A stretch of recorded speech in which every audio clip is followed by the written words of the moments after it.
മനുഷ്യൻ വീണ്ടും ചന്ദ്രനിലേക്ക് നോക്കുകയാണ്. ഇത്തവണ വെറും ഒരു ദർശനത്തിനല്ല, മറിച്ച് അവിടെ സ്ഥിരമായി താമസിക്കാനാണ് പദ്ധതി. അമേരിക്കയും ചൈനയും ഇന്ത്യയും എല്ലാം ചന്ദ്രനിൽ താവളം ഉറപ്പിക്കാൻ മത്സരിക്കുമ്പോൾ റഷ്യ ഒരു പടി കൂടി മുന്നോട്ട് ചിന്തിക്കുന്നു എന്ന് പറയാം. 2036 ചന്ദ്രനിൽ ഒരു ആണവ നിലയം സ്ഥാപിക്കാനുള്ള റഷ്യൻ ബഹിരാകാശ ഏജൻസിയായ റോസ്കോസ്മോസിന്റെ പ്രഖ്യാപനം ലോകത്തെ ഞെട്ടിച്ചിരിക്കുകയാണ്.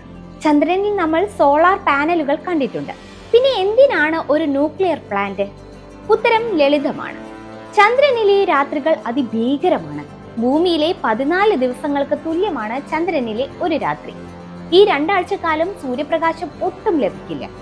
സോളാർ പാനലുകൾ അപ്രസക്തമാകുന്ന ഈ സമയത്ത് -180°C വരെ താഴുന്ന തണുപ്പിനെ അതിജീവിക്കാൻ വെറും ഒരു ബാറ്ററി പോലെ സ്ഥിരമായി ഒരു ചന്ദ്രതാവളത്തിന്, മൂൺ ബേസിന് ലക്ഷക്കണക്കിന് വോൾട്ട് വൈദ്യുതി ആവശ്യമാണ്. അതിനുള്ള ഉപകരണങ്ങൾ പ്രവർത്തിപ്പിക്കാനും മനുഷ്യർക്ക് ഓക്സിജൻ നിർമ്മിക്കാനും താപനില നിയന്ത്രിക്കാനും ആണവോർജം മാത്രമാണ് ഏക പോംവഴി. അതുകൊണ്ടാണ് റഷ്യയുടെ റോസാറ്റവും റോസ്കോസ്മോസും കൈകോർക്കുന്നത്. ഈ പദ്ധതി റഷ്യ തനിയെ ചെയ്യുന്ന ഒന്നല്ല.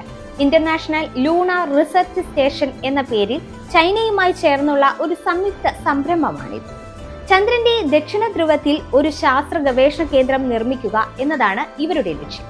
ചൈനയുടെ സാങ്കേതിക വിദ്യയും റഷ്യയുടെ ആണവ ഊർജ രംഗത്തെ പാരമ്പര്യവും ഒത്തുചേരുമ്പോൾ ഇതൊരു വലിയ വെല്ലുവിളിയായി മാറും.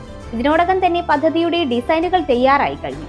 മനുഷ്യന്റെ ഇടപെടലില്ലാതെ തന്നെ റോബോട്ടുകൾ ഉപയോഗിച്ച് പൂർണ്ണമായും ഓട്ടോമാറ്റിക് രീതിയിലായിരിക്കും ഈ ആണവ റിയാക്ടർ ചന്ദ്രനിൽ സ്ഥാപിക്കുക. ചന്ദ്രനിൽ ഒരു ആണവ നിലയം നിർമ്മിക്കുന്നത് അത്ര എളുപ്പമുള്ള കാര്യമല്ല. അവിടെ വായുവും വെളിച്ചവുമില്ല. റേഡിയേഷൻ തടയാൻ ഭൂമിയിലെ പോലെ കനത്ത കോൺക്രീറ്റ് മതിലുകൾ കൊണ്ടുപോകുക എന്നത് അസാധ്യമാണ്. അതുകൊണ്ട് തന്നെ ചന്ദ്രനിലെ മണ്ണ് അഥവാ റെഗോലിത്ത് ഉപയോഗിച്ച് റിയാക്ടറിന് സംരക്ഷണം നൽകാനാണ് റഷ്യ പദ്ധതിയിടുന്നത്. കൂടാതെ ഭൂമിയിൽ നിന്ന് 1000 കിലോമീറ്റർ അകലെയുള്ള ഒരു ആണവ റിയാക്ടറിനെ നിയന്ത്രിക്കുക എന്നത് വലിയ റിസ്ക് ഉള്ള ഒരു കാര്യം തന്നെയാണ്. ഏതെങ്കിലും തരത്തിൽ തകരാറ് സംഭവിച്ചാൽ അത് പരിഹരിക്കാൻ അവിടെ ആളുകൾ ഉണ്ടാവില്ല. ഈ കടമ്പകളെല്ലാം മറികടക്കാനുള്ള പരീക്ഷണങ്ങൾ മോസ്കോയിലെ കുർച്ചാറ്റോവ് ഇൻസ്റ്റിറ്റ്യൂട്ടിൽ പുരോഗമിക്കുകയാണ്. റഷ്യയുടെ ഈ നീക്കം അന്താരാഷ്ട്ര തലത്തിൽ വലിയ ചർച്ചയ്ക്ക് വഴിവെച്ചിട്ടുണ്ട്. ചന്ദ്രനെ സൈനികവൽക്കരിക്കാനുള്ള നീക്കമാണോ ഇതെന്ന് പാശ്ചാത്യ രാജ്യങ്ങൾ ഭയപ്പെടുന്നുണ്ട്. പ്രത്യേകിച്ച് ബഹിരാകാശത്ത് ആണവായുധങ്ങൾ വിന്യസിക്കാൻ റഷ്യ പദ്ധതിയിടുന്നു എന്ന ആരോപണങ്ങൾ അമേരിക്ക ഉയർത്തുന്ന സാഹചര്യത്തിൽ.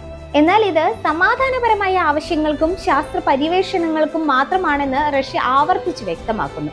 ചന്ദ്രനിലെ ജലത്തിന്റെ സാന്നിധ്യം കണ്ടെത്താനും അവിടെ നിന്ന് ചൊവ്വയിലേക്കുള്ള യാത്രയ്ക്ക് ഇന്ധനം കണ്ടെത്താനും ഈ ഊർജം സഹായിക്കും. 2036 ഒരുപക്ഷെ അന്ന് ചന്ദ്രനിൽ നിന്ന് നമുക്ക് വൈദ്യുതിയുടെ തിളക്കം കാണാൻ സാധിച്ചേക്കും. റഷ്യയുടെ ഈ ആണവ നിലയം വിജയിച്ചാൽ അത് മനുഷ്യ ചരിത്രത്തിലെ തന്നെ ഏറ്റവും വലിയ നേട്ടങ്ങളിൽ ഒന്നായി മാറും. ഭൂമിയിലെ വിഭവങ്ങൾ തീരുന്ന കാലത്ത് മനുഷ്യന്റെ പുതിയ മേച്ചിൽപ്പുറമായി ചന്ദ്രൻ മാറുമോ? കാലം അതിന് ഉത്തരം നൽകും. എങ്കിലും ഒന്നുറപ്പാണ്, ബഹിരാകാശ യുഗത്തിന്റെ 2ാം ഘട്ടം ആരംഭിച്ചു കഴിഞ്ഞു. അവിടെ ആരാധിപത്യം സ്ഥാപിക്കുമെന്ന് വരും വർഷങ്ങളിൽ നമുക്ക് കണ്ടറിയാം.